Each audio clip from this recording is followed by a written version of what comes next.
Okay, let's unpack this because usually when we sit down to talk about OpenAI, we expect to talk about a chatbot. You Yeah. type a prompt that gives you a poem or recipe. Right.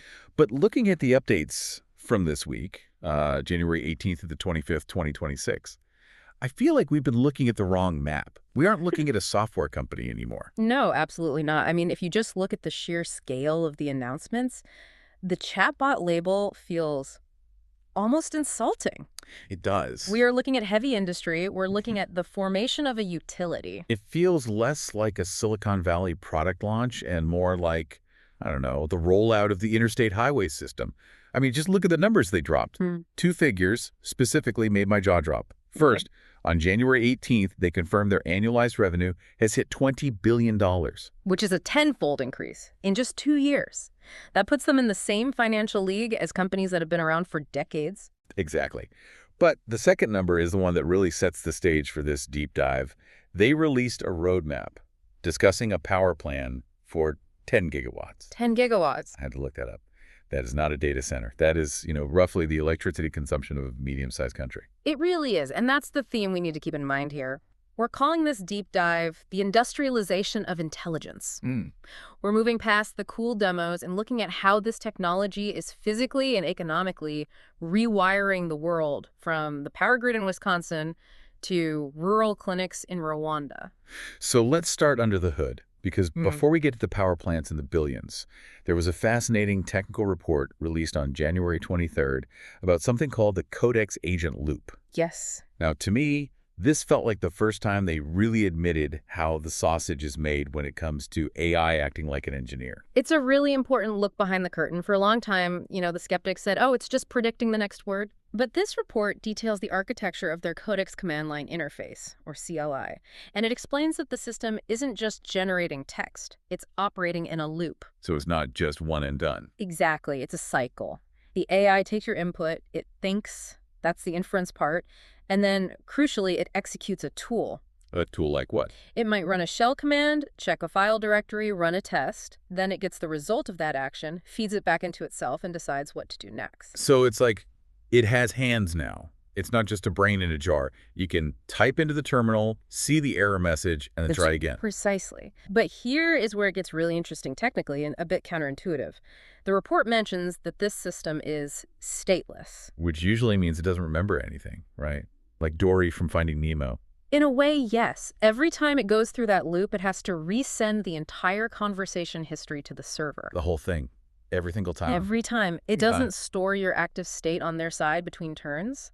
This is crucial for what they call zero data retention. But wait, if I'm an engineer using this, isn't that incredibly inefficient?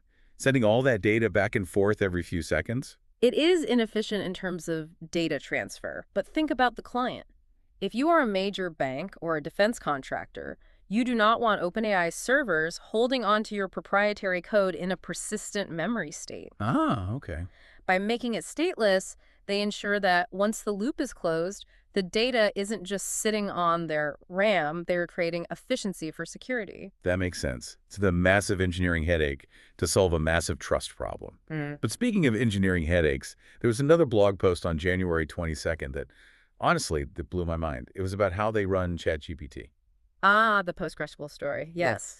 This is one for the database nerds, but it matters for everyone. So they reveal that ChatGPT is now supporting 800 million weekly active users. 800 million. And they are running the core user data on a single primary PostgreSQL instance. It defies conventional engineering wisdom. Usually at that scale, you'd shard the database. Right, break it up into little pieces. Exactly. You'd break it up, distribute it across hundreds of service users. A through M go here, N through Z go there. It's complex, but it's how you handle scale. But OpenAI is saying, no, we are keeping it simple. They're keeping it monolithic. They use a single primary instance on Azure with about 50 read replicas globally. So when you're just scrolling your old chats, you're hitting a copy. Okay. But when you write something new, it hits that one single primary. How does the server not just melt?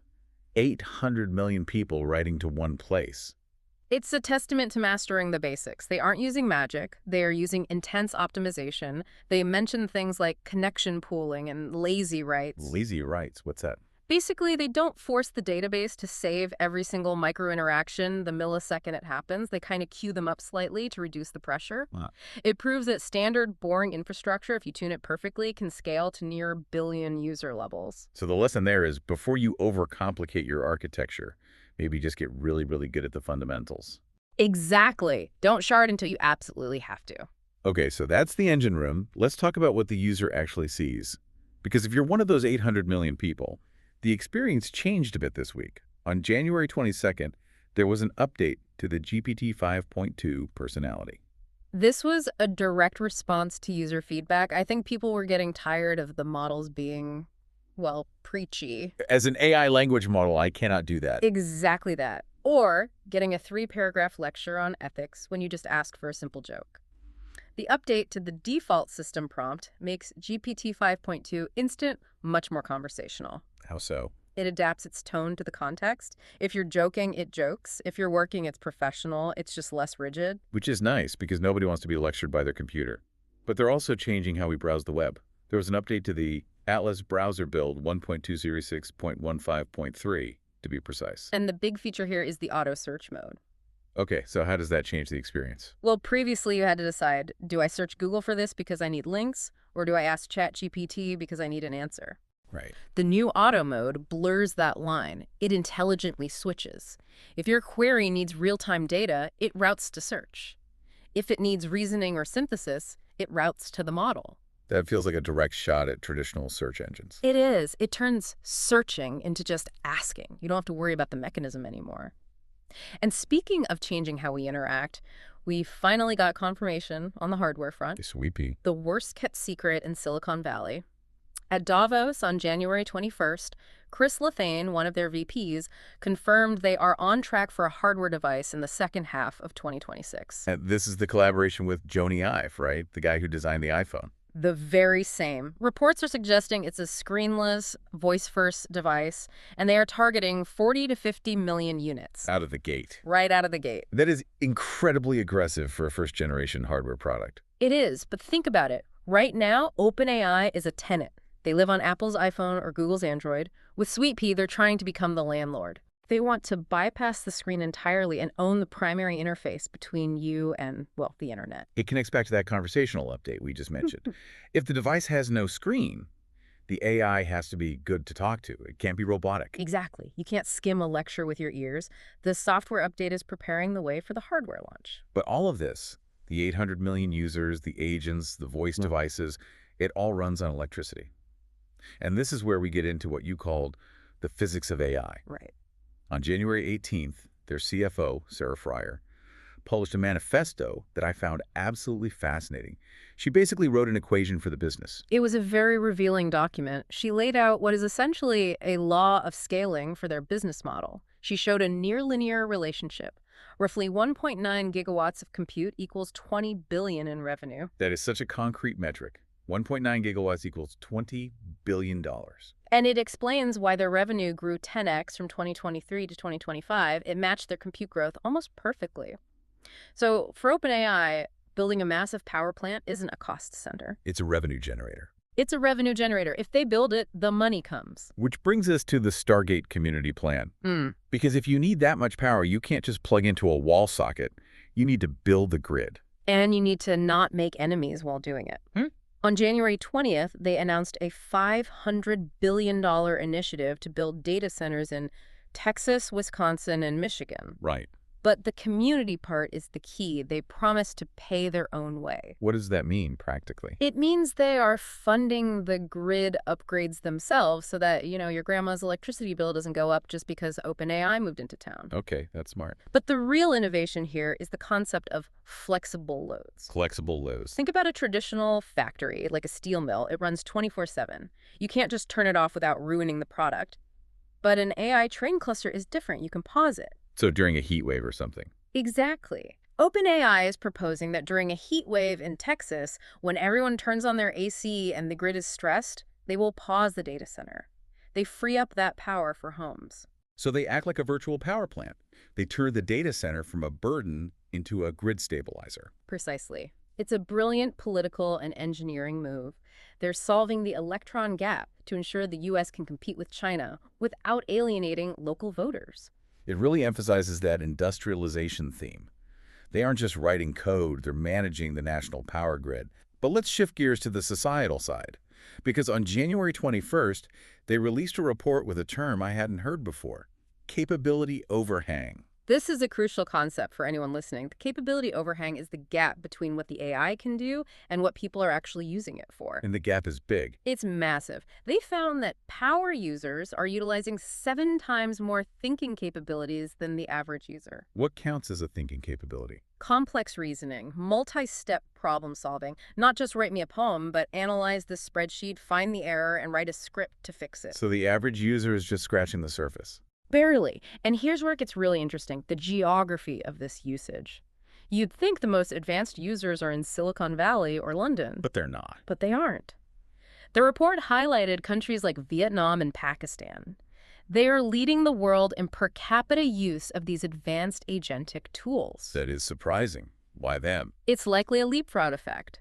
In these emerging economies, people are using AI to bridge resource gaps, to act as the engineering team or the data analyst they can't afford to hire. So they're not using it for entertainment. They're using it for economic survival. So the capability overhang is basically saying the tool is ready, but are you ready to use it? Exactly. And OpenAI is framing this as a national necessity. If your country doesn't close that gap, you fall behind economically. Now, on the flip side of safety and usage, we have to talk about the age prediction rollout.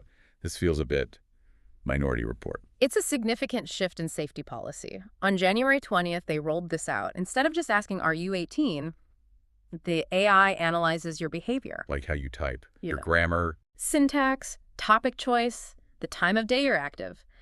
It uses all these signals to guess if you are a minor.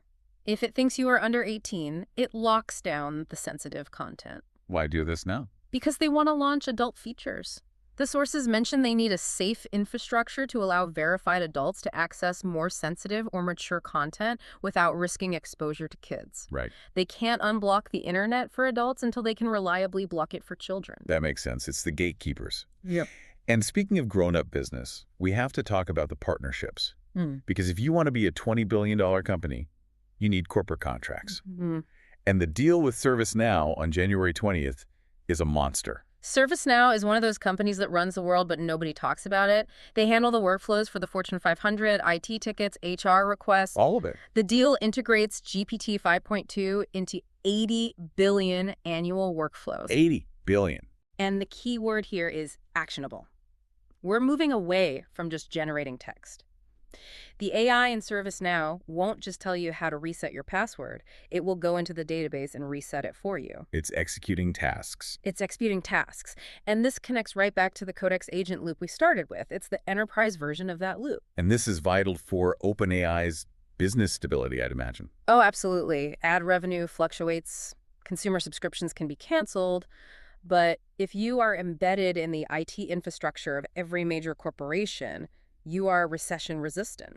It's embedding into the corporate nervous system, essentially. Yeah. But they aren't just doing this for profit. There was a major announcement with the Gates Foundation on January 20th called Horizon 1000. This is the OpenAI for Science and Health mission in action, a $50 million commitment to deploy AI in 1,000 primary healthcare clinics in Africa, starting with Rwanda. And this isn't just about giving doctors a chatbot. No, it's about reducing administrative burden. In resource-constrained environments, clinicians spend a huge amount of their time on paperwork. Right. The AI helps navigate complex medical guidelines and handles the admin, allowing the human to focus on the patient.